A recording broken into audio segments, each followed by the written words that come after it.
Es un prócer que está como en un borde de la historia argentina en el sentido de que, a ver, tuvo sus fuertes diferencias con los gobiernos centralistas de Buenos Aires, y el perfil de la gestión que hizo él en Salta como que se ganó, se granjeó y trabajó con el apoyo de los más humildes, pero hacia el final de su vida, sobre todo, con la oposición y una cruda oposición de los sectores que diríamos más distinguidos y más pudientes de la sociedad salteña.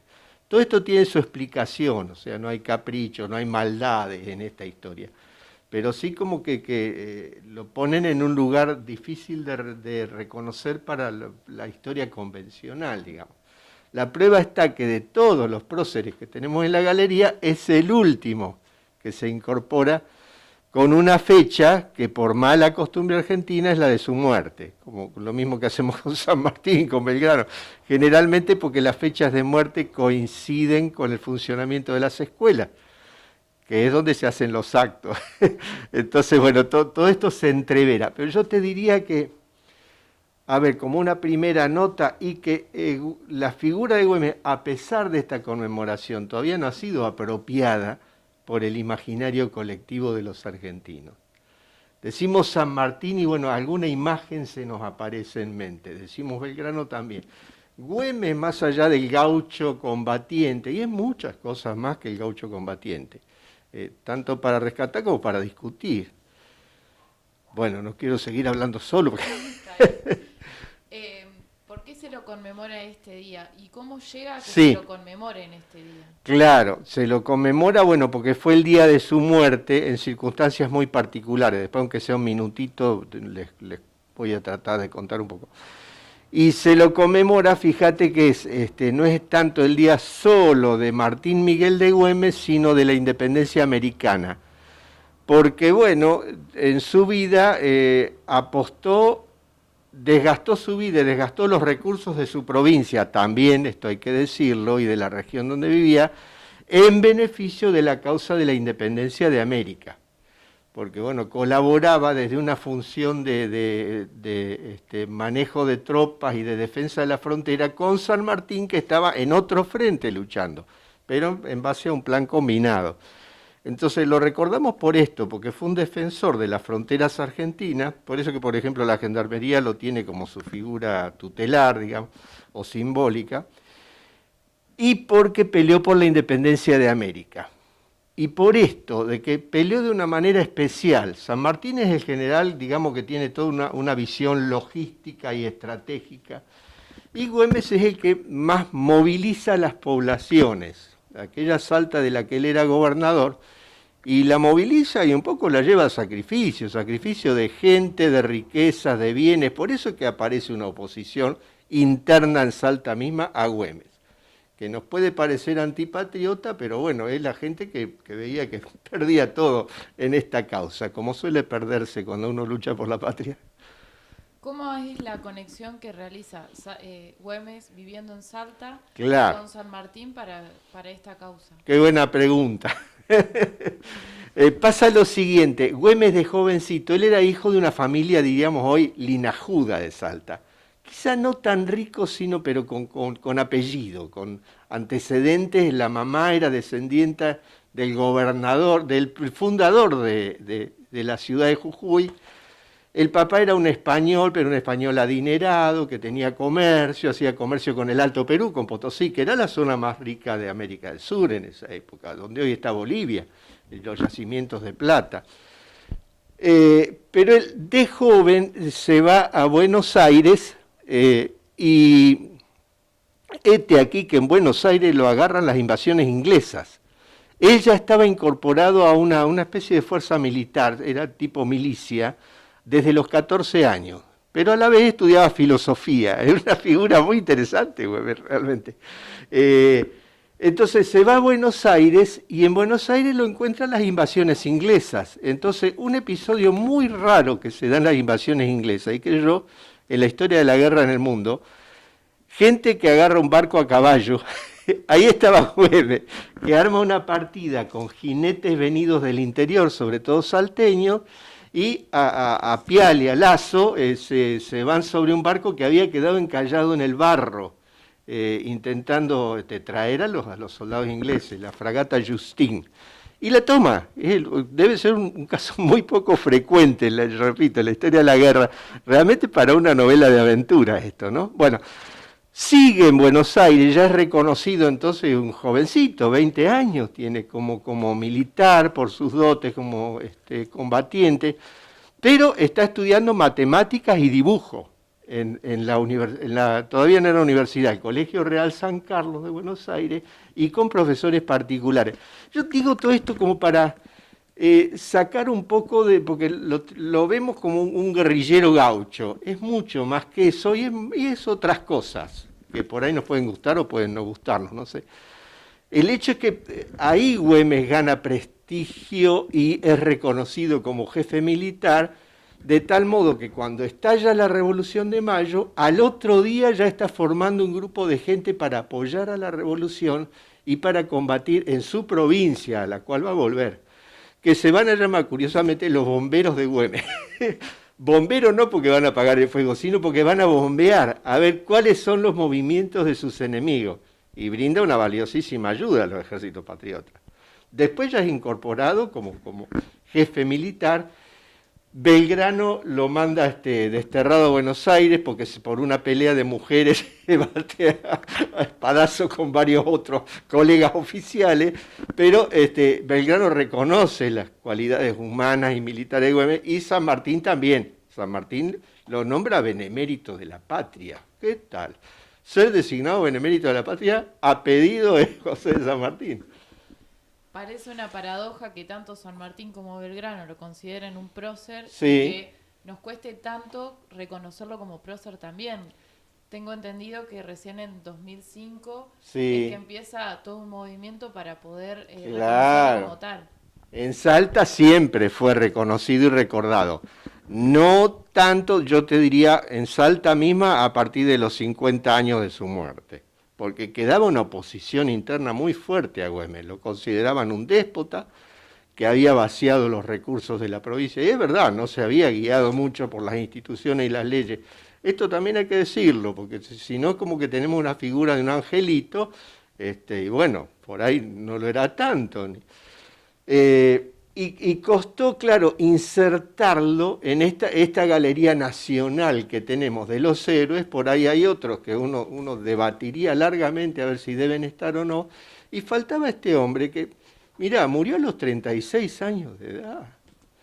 Quiere decir que quemó su juventud y la vida tranquila que podía haber, su amor, porque realmente él amaba a la que fue su esposa, ¿no? Y que curiosamente la mujer, después que muere su marido, se habían casado, ella tenía 17 años, él 30 años. Cuando muere él, ella parece que hasta dejó de comer regularmente, muere al poco tiempo, de incurable nostalgia por el hombre que amaba. Entonces, pero yo creo que costó incorporarlo por esto, porque se sale un poco del molde, o sea, es un hombre de allá del interior, no del centro, no está bajo la pantalla, Dios atiende en Buenos Aires, dice un viejo refrán en Argentina. Bueno, Güemes no estaba ahí donde atendía a Dios y bueno, y un poco lo que hace el Estado se centraliza mucho en Buenos Aires.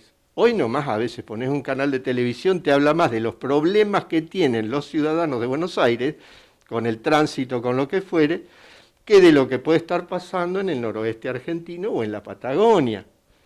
Entonces, esto hace que haya sido tardíamente reconocido en la galería de los, digamos, héroes, qué sé yo, de los personajes que merecen reconocimiento. Un héroe también es una construcción histórica, ¿no? Se va fabricando un poco con el tiempo, se le pintan ciertos rasgos, se borran otros, pero en el caso de Güemes me parece que hay rasgos que merecen que lo recordemos. Él es visto o considerado en algún momento de su historia como un guerrillero. Sí. ¿A qué se debe esto, este título que le ponen? Claro, a que, como te digo, él movilizó mucho, más que esperar que le mandaran soldados de algún lado, reclutados, moviliza a lo que diríamos hoy la plebe salteña, o sea, la gente humilde, las peonadas, por algo le llamaban, el protector de los pobres, porque como gobernador también buscaba favorecerlos, resolver sus pequeñas miserias, sus problemas. Entonces de ahí que quede la imagen de guerrillero, que no sé si lo fue, porque Güemes organiza con toda esta gente un ejército de partidarios, diríamos, muy parecido a lo que fueron las guerras de independencia en España, poco tiempo antes contra Napoleón.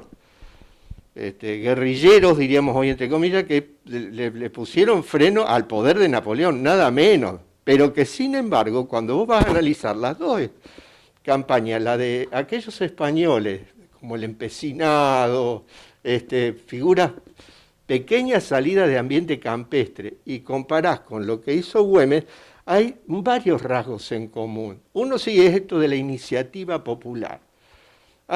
Como que no es una guerra demasiado planificada de antemano. Otro, la guerra de recursos, dejarle al enemigo la tierra pelada, que no encuentre ni qué comer ni dónde instalarse, a costa de sí mismos, porque destruyen su propia economía y su vida cotidiana. Y lo otro es que a pesar de esto es un ejército perfectamente organizado, con sus mandos, sus jerarquías. No es que fulano lo puede sustituir a Vegano, no, porque hay uno que es comandante, el otro que es capitán y el otro que es teniente. O sea que establece la jerarquía de mandos. Tiene un Estado Mayor que se reúne para estudiar las cuestiones. Sí, por ahí en el Estado Mayor hay un paisano de tal finca, pero hay digamos, una organización jerárquica que insiste Güemes en mantenerla. Él, a quien Belgrano había sancionado por díscolo, por armar lío, parece que había aprendido muy bien la lección. Este ejército de partidarios que vos nos estabas nombrando, ¿es lo que luego se conoce como los famosos gauchos de Güemes? Claro, los gauchos de Güemes, los infernales de Güemes, sí, exactamente, sí. Con todo un conocimiento del terreno y de las situaciones concretas que los lleva a ser superiores a ejércitos mucho más fuertes en número. A tal punto, 10 días después de la muerte de Güemes fue un proceso muy doloroso el de su muerte porque él era hemofílico. Entonces la bala le pega en el glúteo, no es un lugar tampoco, digamos, que haya merecido recordación, generalmente se habla en la espalda, no, le pegó en la cola, pobre. Él se negaba un poco a participar directamente en los combates y los gauchos lo protegían mucho porque sabían de esto. Pero bueno, liga un balazo y está 10 días agonizando, perdiendo sangre y bueno, una hemorragia incontenible como sucedía con la hemofilia. 10 días todavía después de su muerte, las fuerzas de Güemes, este gauchaje organizado, este ejército gaucho, diríamos, derrotan al último invasor español o realista que había entrado y se había adueñado de Salta, y lo sacan, y nunca más los realistas vuelven a pisar el territorio argentino en el noroeste. O sea que Güemes ganó una batalla después de muerto. Este ejército, por lo que tengo entendido, tenía una vestimenta que no era la misma que utilizaban el ejército de San Martín o de otros ejércitos. Claro, se dan bueno, las prenda de acuerdo un poco al deseo y al gusto particular, optan por, predomina un color que va a ser bastante emblemático de las fuerzas populares y rebeldes en la Argentina, aunque en el caso de Güemes son populares, pero son, digamos, un ejército bien establecido y ordenado, que es el rojo. En los trajes de los dragones infernales o de los infernales de Güemes aparece con frecuencia. Sí, se dan por propia elección su vestimenta. Cuando usan vestimenta militar, otras veces, bueno, la prenda obligada seguramente debía ser los guardamontes y lo que servía para desempeñarse en el campo y en las quebradas salteñas, eso sí. ¿Cómo fue la muerte de Güemes? Bueno, se sospecha con mucha vehemencia, creo yo que prácticamente se puede decir que debe haber sido así, que sus opositores internos, o sea, en un momento que Güemes no se encontraba en Salta, se produce una rebelión de ciudadanos salteños, de lo que te decía, este grupo más, digamos, más acaudalado, más distinguido, hasta punto que se le llamó la Revolución del Comercio, como diciendo son los comerciantes. Claro, gente que veía que sus bienes habían desaparecido, se rebelan y ponen a otro gobernador. Él venía siendo gobernador por elección popular, no indicado desde Buenos Aires, desde 6 años antes. Se fue durante 6 años gobernador de Salta.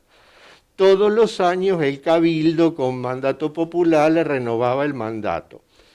Pero bueno, se produce esta revolución, Güemes vuelve a Salta, depone al gobernador, convoca al cabildo a ver a quién querían tener de gobernador, bueno, vuelve a ser elegido, o mejor dicho, repuesto en su cargo, y en esa coyuntura se da que va a visitar a una familiar y ingresa curiosamente una partida realista, hasta ahí, hasta las afueras de Salta, y hay una balacera, un tiroteo, y le pegan este balazo a Güemes.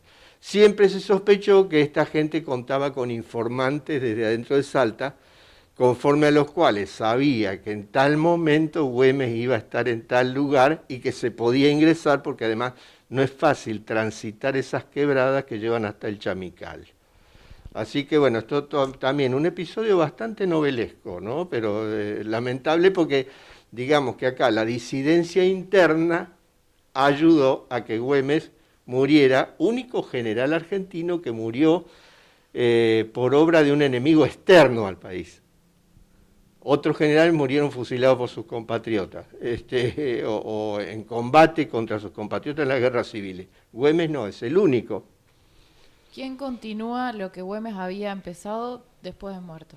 Se llamaba Partido Güemista, esto de que era raro en esa época esto de poner el nombre de una persona en un partido.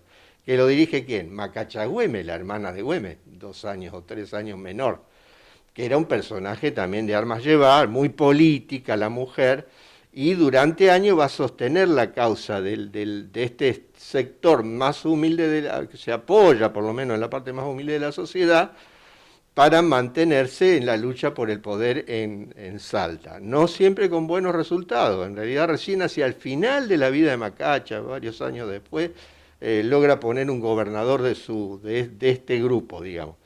Estos son los continuadores. En la parte militar y quedan oficiales, el coronel Vidt es el que 10 días después de la muerte de Güemes gana el combate contra los realistas y los saca de Salta definitivamente, como gato por tirante. Y como dirigente político queda Gorriti, José Ignacio Gorriti, que bueno, pero es un segundón poco luminoso, digamos, y así, muy fiel a la figura de Güemes en su vida, un colaborador incuestionable, pero después cuando tiene él que acentúa este enfrentamiento interno de Salta, no encuentra la manera, siendo que ya los realistas estaban en retirada, o sea que, pero había quedado un odio, una fractura interior en la provincia que va a tardar años, si es que alguna vez se resuelven las fracturas interiores en la Argentina, ¿no? Porque a veces ves historia que sí, es una larga guerra civil que aún no concluyó. Pero bueno. ¿Cuándo se reivindica la imagen de Güemes? Empieza, yo creo que ya al poco, a ver, menos de 2 años después de muerto él, van a buscar sus restos allá en la capillita de las afueras donde había quedado, en la capilla del Chamical, donde le habían dado sepultura. Los traen a la ciudad y hay, bueno, un momento de pompa y apoteosis impresionante porque traen los restos de Martín Miguel de Güemes. Esperá que te digo porque me llamó la atención todos los apellidos. Martín Miguel Juan de Mata, porque había nacido el día de Juan de Mata, el 8 de febrero, San Juan de Mata. Güemes Montero de Goyechea y La Corte. Tomá, por eso te digo que era un hombre de apellidos, digamos, de esta familia linajuda de Salta. Cuando lo traen al general Güemes ya a sus restos desde Chamical a La Rioja, hay un enorme movimiento popular. Y ahí parece como que empieza la construcción de la figura de Lebrel, en un proceso que va a ser lento y envuelto en discusiones, porque al mismo tiempo hay gente que te dice, ha quedado en las crónicas, traen, dice, andás a ver a qué indio han traído porque ni se sabe dónde lo sepultaron a ese. Pero además, esto de homologarlo con el indio, pero como una tacha de desprestigio, de descalificación social. Ahora ahí empieza la reivindicación de Güemes, después mucho en la literatura, esto es llamativo. Juana Manuela Gorriti, la escritora, era, a ver, hija del que te decía hace un rato, de José Ignacio Gorriti, o sea que medio tenía una relación hasta de parentesco con Güemes. Con los Puch, que eran de la familia de la esposa de Güemes, esta que falleció tan trágicamente, pobrecita. Y esto va a durar, es un trabajo, después hay polémicas entre historiadores por la figura de Güemes, hasta que, bueno, finalmente creo yo que nuestra época ha mostrado madurez en esto, así como sí, habrá toda la vida rosista y antirrosista, pero Rosas hay que reconocerle ciertas acciones meritorias, haber enfrentado las presiones del extranjero, haber defendido la soberanía nacional. Bueno, ahí está, se trajeron sus restos porque ni siquiera dejaban que estuviera sepultado en tierra argentina, Rosas. Esto lo viví yo en mi generación. Entonces, bueno, y también creo yo que se nos abrió la cabeza un poco, o se le ha abierto la cabeza a un montón de sectores más o menos dirigentes para reconocer un lugar a esta figura importante de nuestra historia.